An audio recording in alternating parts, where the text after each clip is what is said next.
এক সপ্তাহ মসজিদের গেটের ভিতরে আসেনি, লজ্জা লাগে না? এক সপ্তাহে কতগুলো আপনি নিঃশ্বাস ফেলেছেন আল্লাহর দেওয়া জানেন মিয়া? কতগুলো নিঃশ্বাস আপনি এক সপ্তাহের ভিতরে ফেলেছেন? এক সপ্তাহে আপনি আল্লাহর নিয়ামত কতগুলো ভোগ করেছেন আপনি জানেন?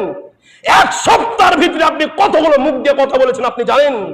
এক সপ্তাহের ভিতরে আপনি এই পা দিয়ে কতবার এক স্থান থেকে আরেক স্থানে গেছেন জানেন? যেই রব আপনাকে হাঁটার শক্তি দিয়েছে, যে রব আপনাকে কথা বলার শক্তি দিয়েছে, এই এক সপ্তাহের ভিতরে কি আপনার মেন্টালিতে কাজ করলো না? এই মসজিদের গেটের ভিতরে এসে এক ওয়াক্ত সালাত আদায় করি, আপনার মেন্টালিতে কাজ করে না? আমি তো আমার ব্রেনে ধরে না যে আল্লাহর জমিনে থেকে আল্লাহর নিয়ামতকে ভোগ করে আপনি কিভাবে পারেন একটা সপ্তাহকে পার করে দেওয়ার পর এই জুমার দিন সলিমউদ্দিন কলিমউদ্দিনের মতন এই জুমার মসজিদ আসতে? আরে জুমার দিন হচ্ছে ওই ব্যক্তিদের জন্য যারা দিনে রাত্রে 5 ওয়াক্ত সালাত আদায় করে, কথা ঠিক কিনা? আরে জুম্মার সালাত আপনার মতন কলিমউদ্দিন সলিমউদ্দিনের জন্য না, যে এক খালি জুম্মার দিনে আসবেন নামাজ পড়ে চলে যাবেন জীবন পার না। কোন হাদিসে আল্লাহ রাসূল বলেছে জুমার দিন সালাত আদায় করলে জান্নাত?